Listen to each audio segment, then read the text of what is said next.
Well, now that we're done with Asteroid X-57, we can get to the fun part where we jump cut past a bunch of side quest driving, because that's Oh, what thank God. that's what half of the game is going to be. And I haven't finished recording Mass Effect 2 at this point because it has a lot more worth keeping on camera, and the parts are longer, and well, basically I don't cut past anything in that game, and it's already like well past the part count for this one. But Mass Effect 1 doesn't have quite the content density that game does, so yeah, this is not going to be a very long playthrough by RPG standards. Why did I back out? I probably hit the wrong button. I apologize. Anyway, this is what exploring planets looks like. You select each planet in turn, making sure to select each one at least once. Occasionally, some of them will have a survey option. So you do that, you get a text box describing what you found and how you found it. Here, Planet, would you kindly take this survey? I'm using it for my college project. I was going to say, you take the survey, you have a chance to win a $500 gift card at the next planet you visit. Now, surveying is not a particularly interesting process, but you also have the planets that you can land on, which is a nice little thing to have to go along with that. Most every solar system in the game has one planet that you can land on, and probably at least two that you can survey, and the rest just exist so that you can check them and read what they are. To make the world feel bigger. Yeah. Unfortunately, Mass Effect 2 does away with landing on planets completely, except for the occasional N7 mission, which is a little dinky mini combat mission, which doesn't feel very rewarding at all, really. But it has a better planet scanning system where you scan the system and shoot probes at it to get minerals and stuff, and that's nice, and it would have been a whole lot nicer if it had come packaged alongside driving around on planets instead of replacing it. So Now, what is the purpose of surveying a planet? in this game, you get resources toward your resource collection side quests, which you can also find on planet surfaces sometimes as items hidden away in minimap blip locations. But you get experience for everything that you survey as well. So Press button, get experience. yeah, it's a quick way to get yourself a little experience boost, and the same applies to objects that you survey on the planet's surface. Hello, Thresher Maw. These things are your worst nightmare while you're driving around on planets. If you see a flat stretch of land, do not drive across it, because this will happen. I want to kill it. Now, if I were playing the game properly and actually using my cannon, I could probably kill this thing pretty quickly. As it is, Oh, God. that can sometimes happen while you're fighting Thresher Maws. Sandworms. Can't stand them. So yeah, since I died there, I just completely avoided that stretch of flat terrain so that I wouldn't trigger it. But they killed you. You have to show them who's boss. Yeah, fighting Thresher Maws can be worth it for the experience points and the money that you get when they die, but it's a pretty dangerous proposition, and, well, I'll show you the way to avoid dying the way I just died at the end of this video, because I've run into another Thresher Maw on another planet. But yeah, it's one of those things that could be cool, that could have been really cool, finding this big ass worm monster in the sand while you're driving around an unknown planet. But it's not very fun to fight them. And that kind of kills the whole experience. Also, there's only one Thresher Maw type monster in the entire Mass Effect universe so far, and they had to write a reason to have that specific monster on every planet that you go to, because wildlife is very thin on the ground in this game, apparently. They couldn't just invent a couple of different other species of this Well, they specific could have, but monster? that would have been expensive, and this was not a game built on a high budget. Is this those guys from Half-Life? No, but these are the husks that we fought at the beginning of the game. They look like it. Well, they kind of have a similar color scheme, but these are the same husks that we fought on in the previous game. So the interesting thing about side quests like this is, okay, we were thinking that the Geth were making these things, but we're finding these all on random planets that they have no reason to be on, with no sign of Geth activity. So what caused them to appear? And it's the side quests doing some of the job of foreshadowing the twist that the Geth weren't really behind it, and they were just serving a greater power.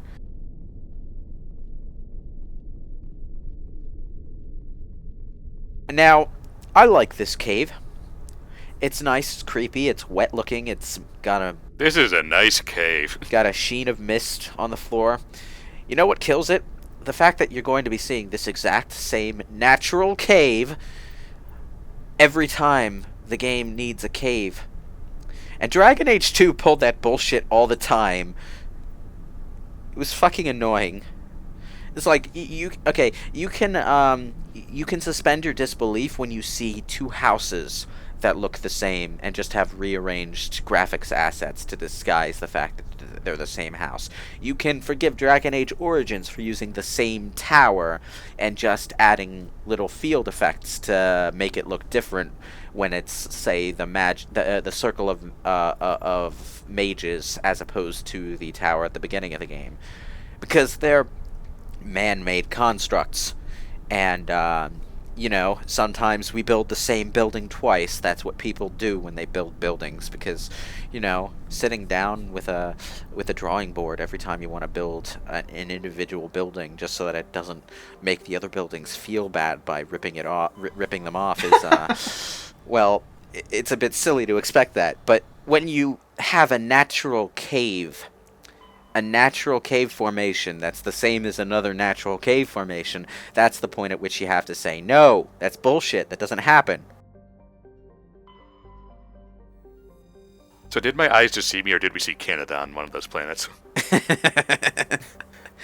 Planet Canada. Said it was Ontario.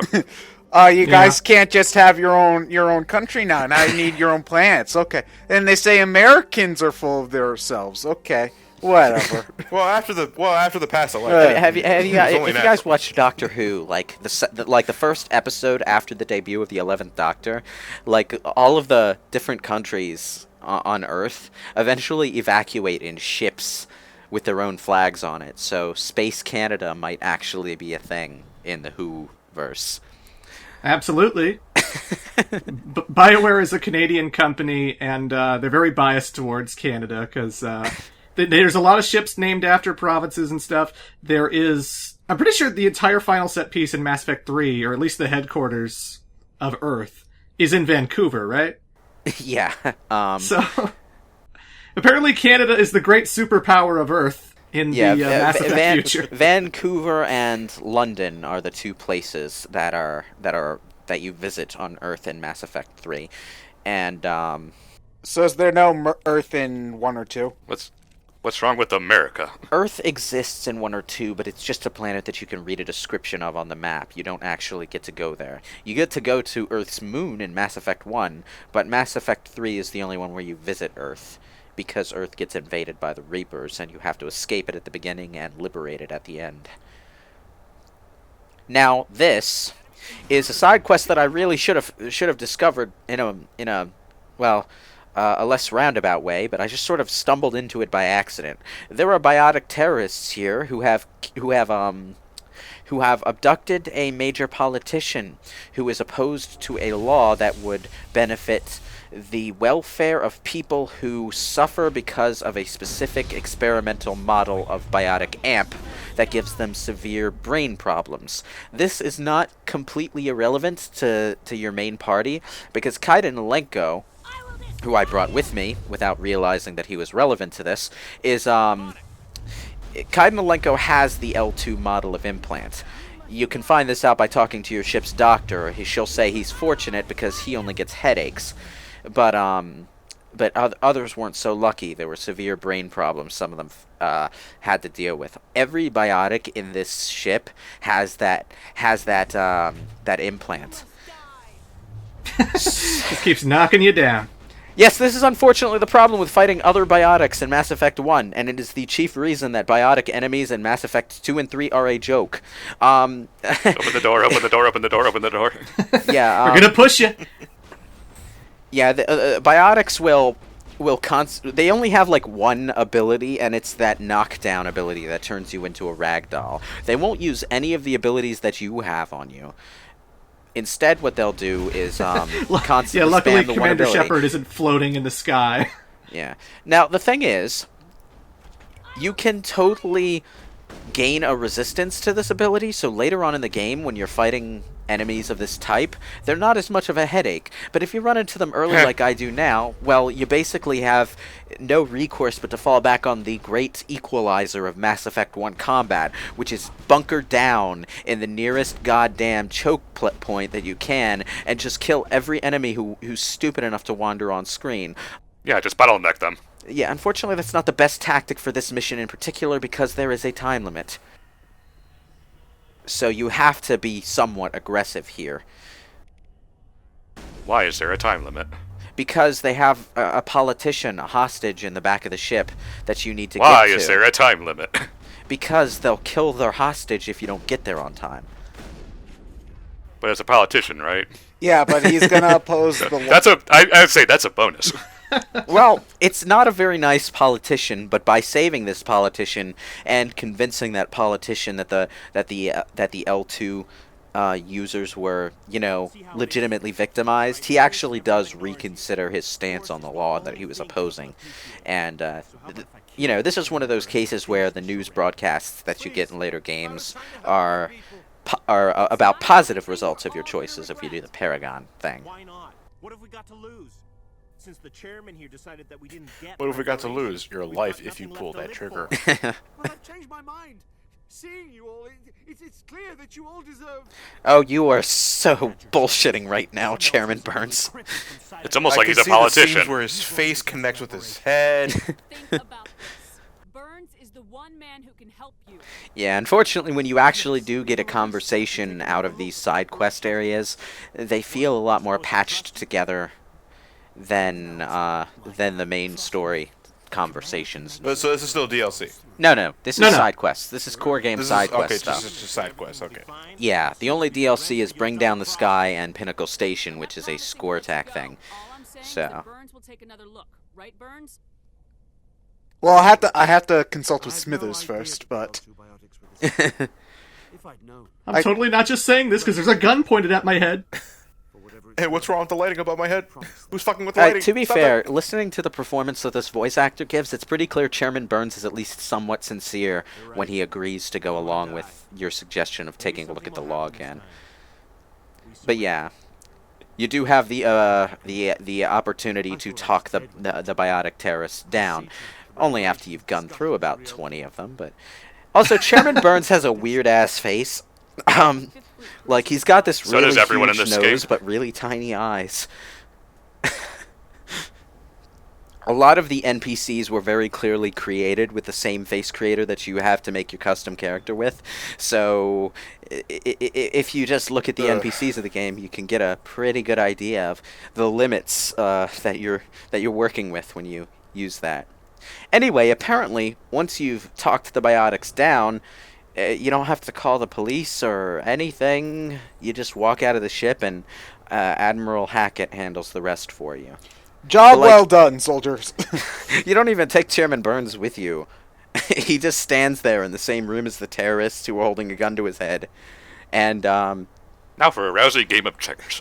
I just like to imagine that as I'm walking out of the ship, like the last hallway before I get back to the Normandy, you just hear a shotgun blast in the background. Oh, right, the hostage. I probably should have taken him with me. Maze of crates. Anyway, we sort of talked over it, but the leader of the Biotics who was in this area, I think, or I might be thinking of a different side quest, but there are very, very few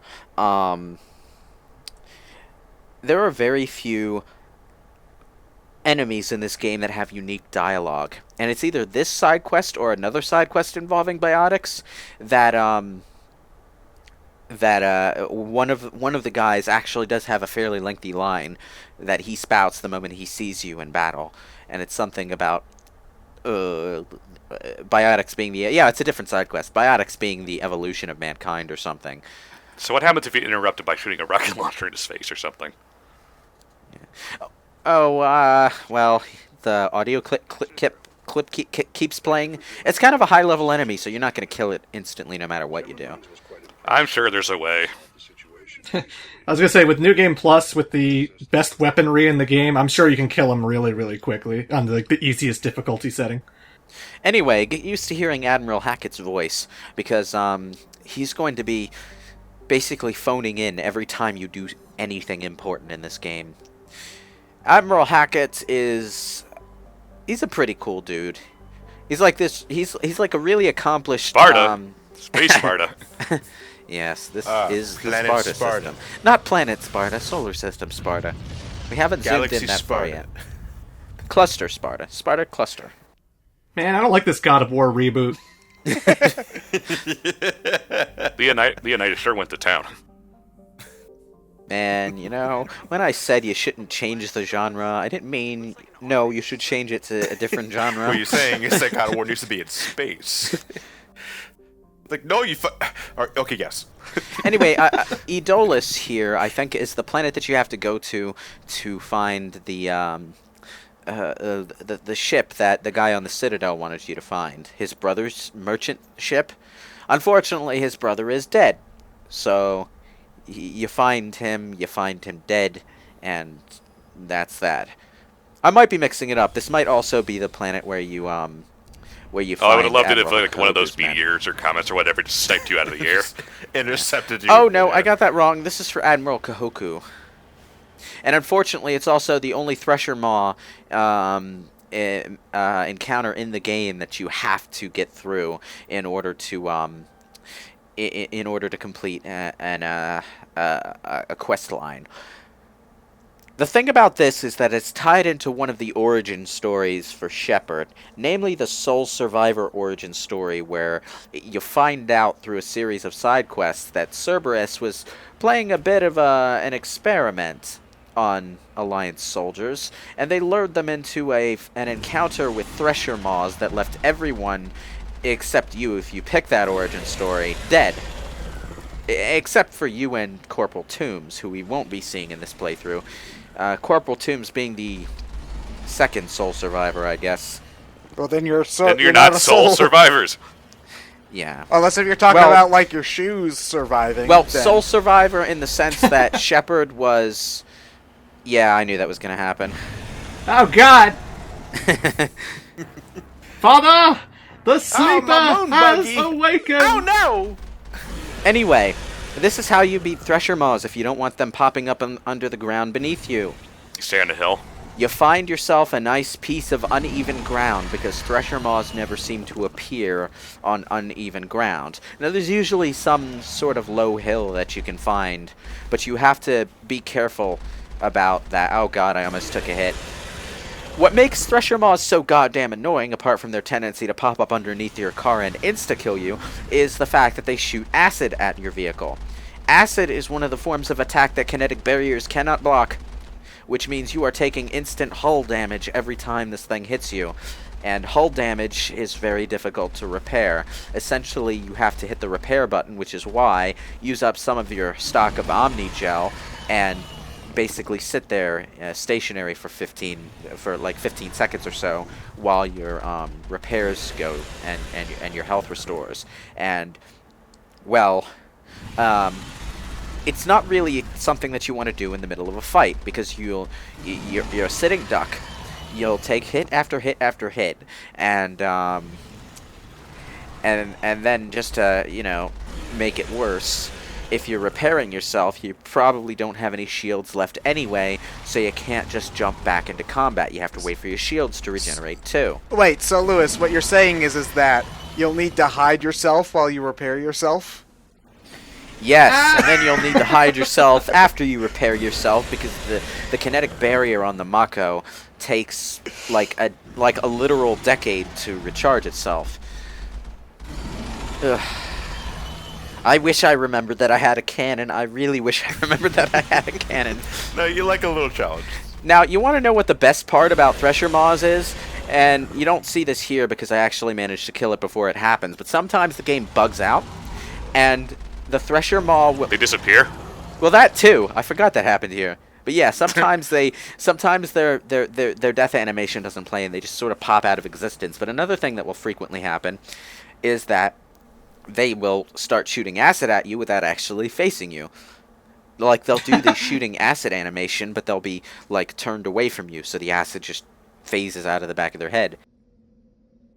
I thought you were going to mention the fact that I've had one Thresher Maw when I fought it. It just stayed up, and it didn't try to, like, dig out or shoot acid at me at all. He just stood in place and let me kill him. Yeah, So- sometimes the Thresher Maw's AI will completely break as well. It's the Thresher Maw is probably the buggiest part of this entire game, unfortunately. Bug.